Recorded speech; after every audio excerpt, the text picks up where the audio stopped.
Well, thank you for joining us this morning.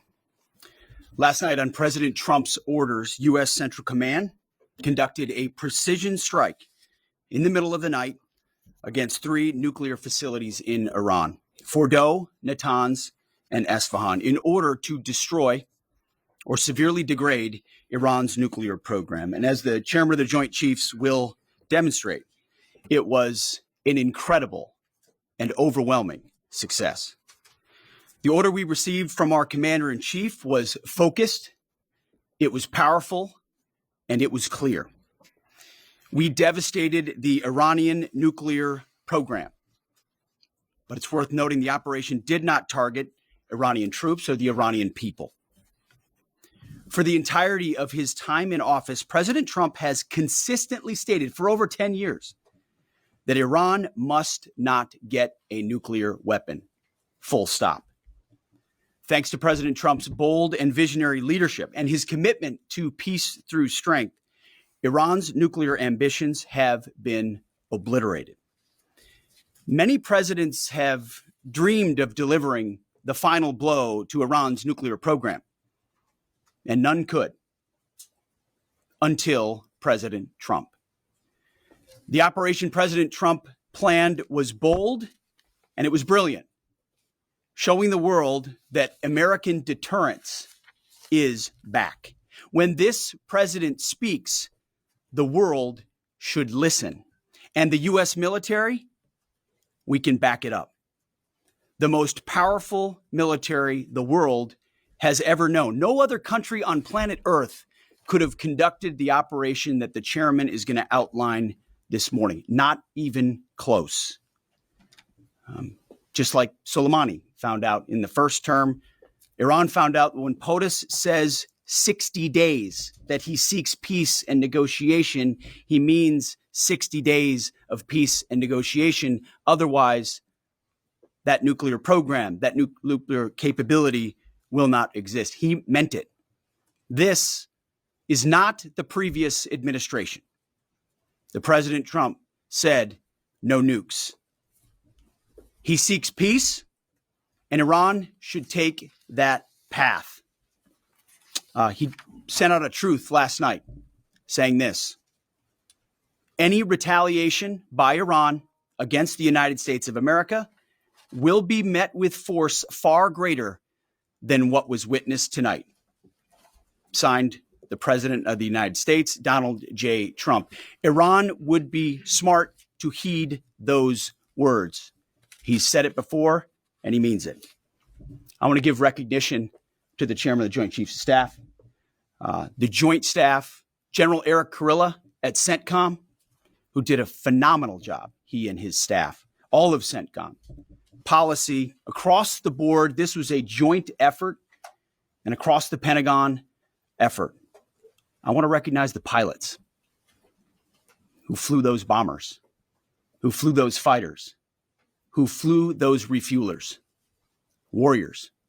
I want to recognize the sailors on those destroyers, in those subs, on those carriers, warriors, all of them. I want to recognize our soldiers doing air defense, base defense, QRF, warriors, all of them. Every American involved in this operation performed flawlessly.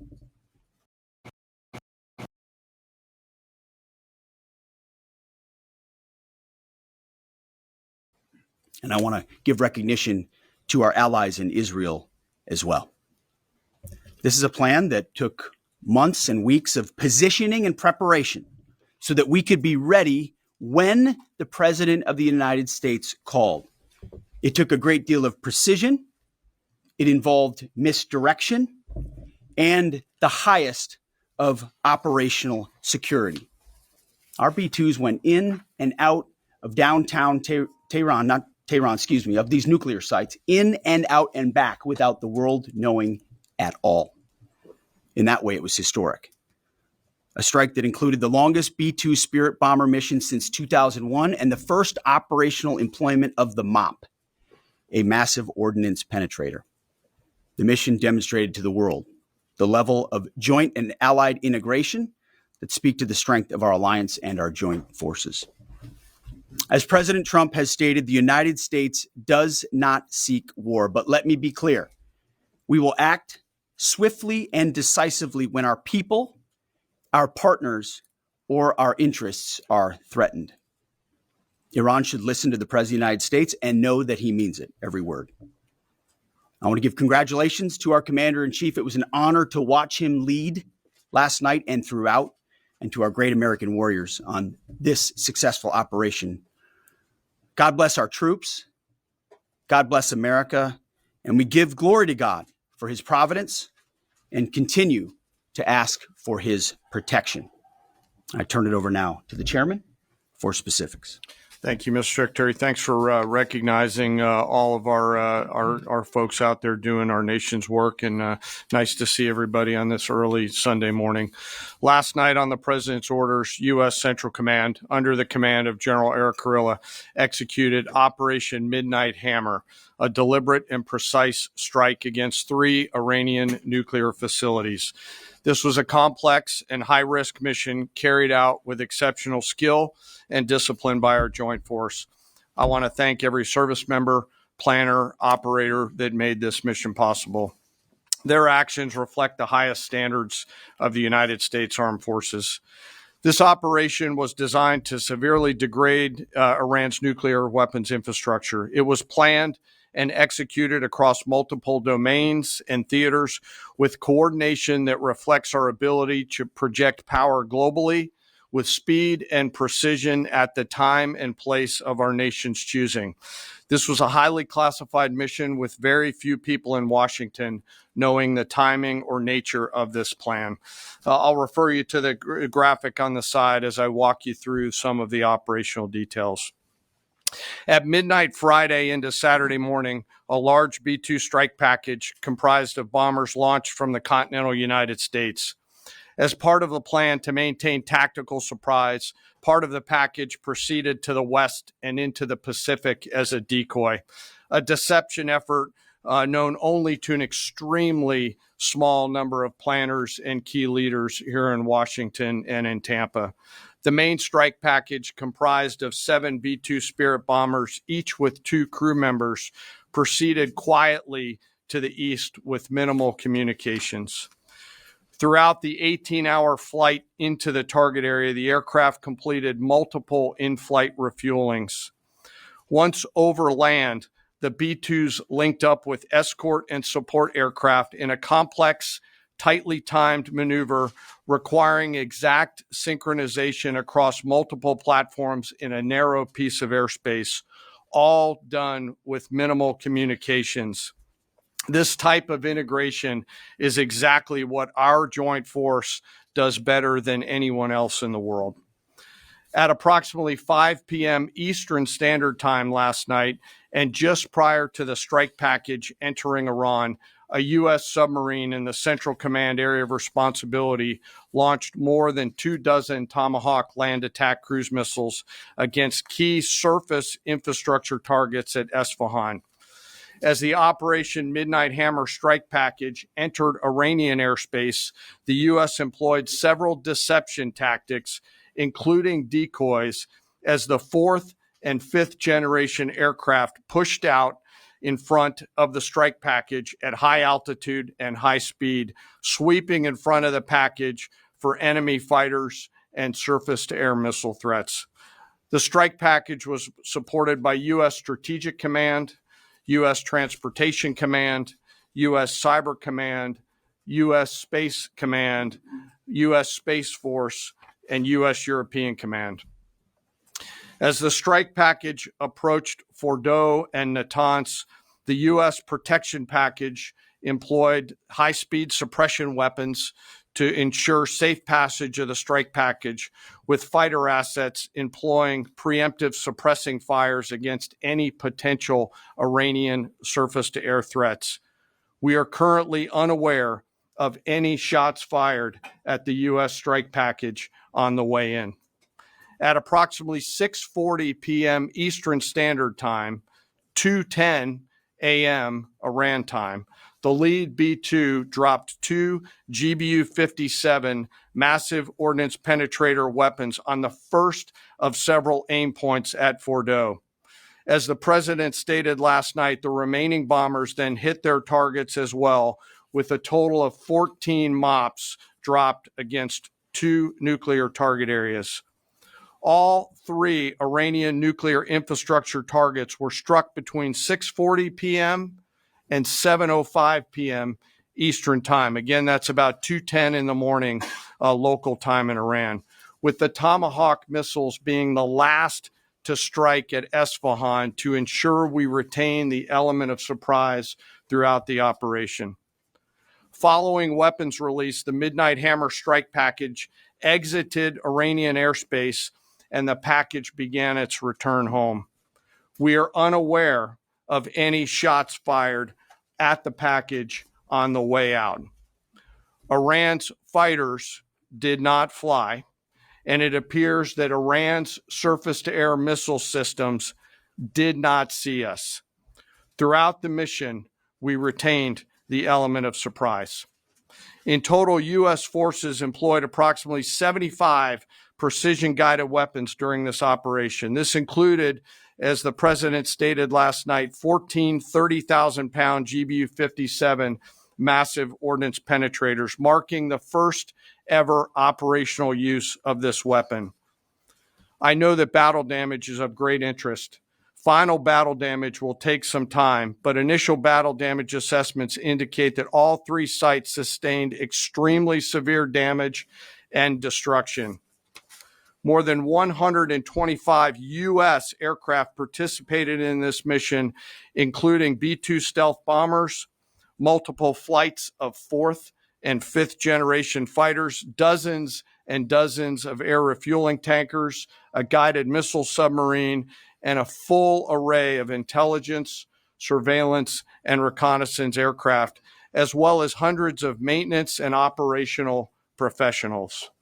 As the Secretary said, this was the largest B-2 operational strike in U.S. history and the second longest B-2 mission ever flown, exceeded only by those in the days following 9/11.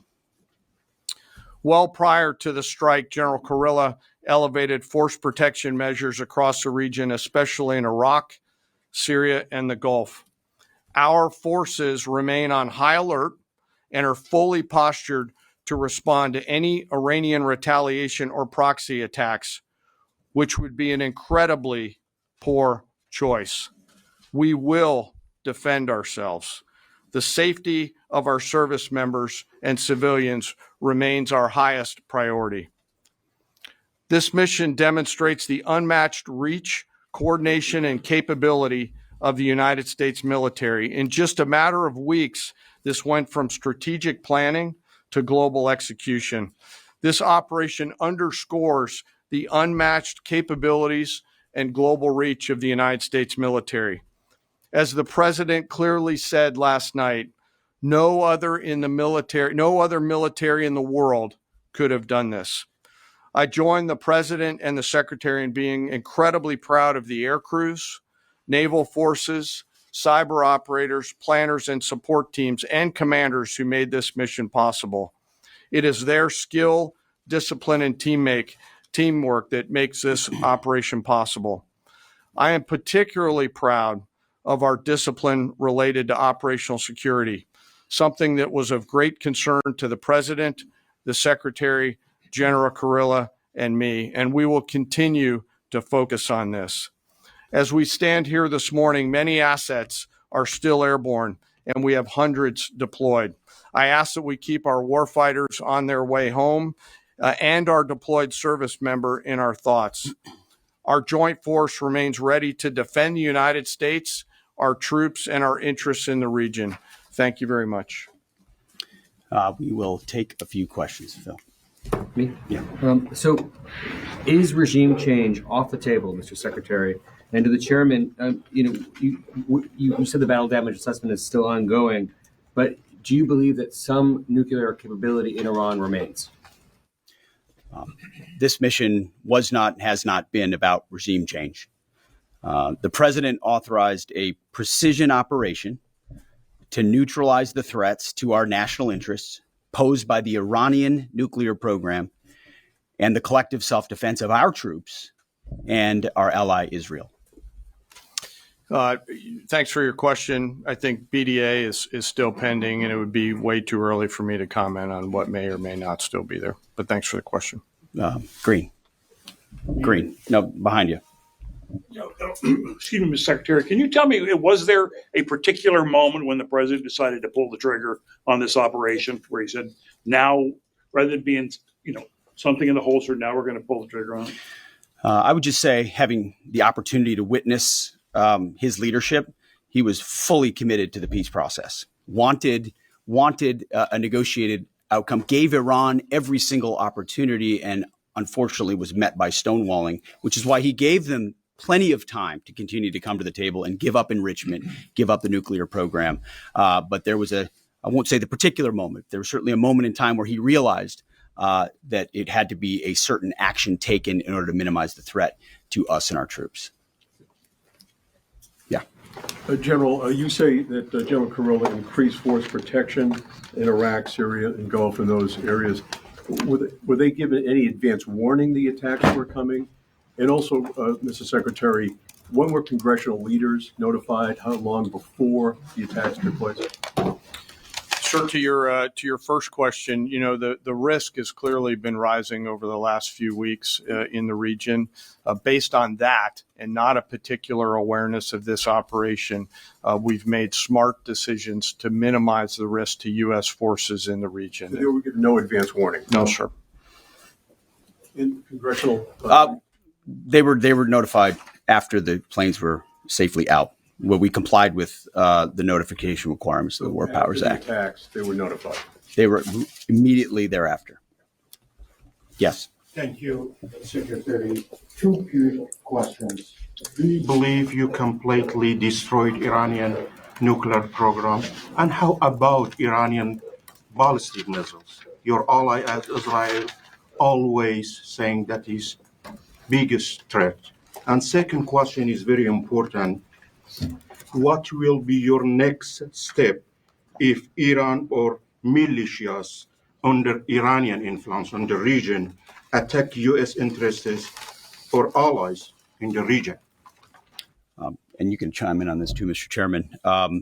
The battle damage assessment is ongoing, but our initial assessment, as the chairman said, is that all of our precision munitions struck where we wanted them to strike and had the desired effect. Which means especially in Fordo, which was the primary target here, we believe we achieved destruction of capabilities there. Ultimately, wherever it may be, whether it's in Iraq or Syria or bases in the Gulf, as the president said, as the chairman said, it would be a very bad idea for Iran or its proxies to attempt to attack American forces. Yes. Thank you, Mr. Secretary. Regarding retaliations, Iran and North Korea are cooperating on nuclear and missile development. Do you think there is a possibility that Iran, North Korea, and the other forces, such as China, will join forces to retaliate against the United States? Well, unfortunately, because of the policies under the previous administration, we drove those countries together. And ultimately, that creates a challenging environment. For this particular operation, the focus is on Iran and Iranian nuclear capabilities. That's our focus here, is to not just say that they can't have, but President Trump has said from over 20 years, frankly, Iran cannot have a nuclear weapon. And ultimately, he decided this is the moment, given their stonewalling, when direct military action had to be taken to prevent that from happening. Yes. Thank you very much. General Caine, I understand OPSEC, I respect OPSEC. Can you say at all what security procedures are being taken to protect U.S. troops in Iraq and elsewhere in the Middle East? And Secretary Hegseth, as a global war on terrorism veteran, what do you say to veterans who may be concerned the U.S. is getting into another open-ended war in the Middle East over weapons of mass destruction? Thanks, sir, for the question. I won't comment on what force protection measures are being taken in the region. What I will say is we're being proactive and not reactive, and being very thoughtful about ensuring that we do all that we can to protect our forces out there. And I would just say, as the president has directed and made clear, this is most certainly not open-ended. It doesn't mean it limits our ability to respond. We will respond if necessary. The most powerful military in the world is postured and prepared to defend our people. But what the president gave us, as I said, was a focused, powerful, and clear mission on the destruction of Iranian nuclear capabilities. Those were the targets. That's what was struck. That's what was overwhelming. That's what was overwhelming. That's what the Iranian regime needs to understand, as the president put out last night. He wants peace. There needs to be a negotiated settlement here. We ultimately demonstrated that Iran cannot have a nuclear capability. That is a very clear mission set on this operation. Yes, hold on. Yes, right there. Thank you, Mr. Secretary. Question for the Secretary and the Chairman. How was this strike coordinated with the Israelis on a strategic level, militarily, and on a tactical level? Was there any direct Israeli military participation in this operation? Well, I would say certainly Israel had an incredible military success, especially at the beginning and ongoing, in degrading Iranian capabilities, degrading Iranian launchers, MRBMs. It's been incredible to watch what our ally Israel has been able to do. And there certainly have been conversations. I mean, General Kurilla at CENTCOM has worked closely in the defense of Israel for many years. And part of this operation was the defense of Israel and the ongoing defense of Israel. But as it pertains to this strike, this was U.S. operated and U.S. led. We took advantage of some of the preparatory work that's been done over the past week and a half in terms of axis of approach. I won't get into the particulars, but as the Secretary said, it was a U.S. strike. We made sure we were not in the same piece of airspace and sky. Aside from that, that was the extent of it. We'll take a couple more. Yeah, right there. Question to the Secretary first. Are you concerned whatsoever now about the reaction from U.S. allies given the strike, particularly those in the Gulf? And to the Chairman, if I may, I understand you don't want to speak to specific assets and force protection measures, but do you anticipate at least having to bring in any further assets from other theaters to aid in force protection over the coming days? We certainly understand the challenges of allies in the region, and we have been respectful and in working in collaboration with them as it pertains to basing and sensitivities there. Ultimately, they've got a lot of assets and people in those locations also where American troops are co-located. So that's a consideration of ours. We've been in close consultation with them, and we appreciate the support that we have got. Thanks for the question on sort of the global picture. And as you know, that's one of my jobs, is to look globally at the entire range of challenges. We are always carefully considering our force posture around the world and then offering options to the Secretary and to the President. I won't comment on any future things, but the American people should know that we carefully consider those moves around the world and try to modulate as needed our force structure in the region. Absolutely. Yeah, right here. Thank you. What communications are being sent to the Iranians right now, and is there any possibility of diplomacy now or in the coming days? I can only confirm that there are both public and private messages being directly delivered to the Iranians in multiple channels, giving them every opportunity to come to the table. They understand precisely what the American position is, precisely what steps they can take to allow for peace, and we hope they do so. Yes.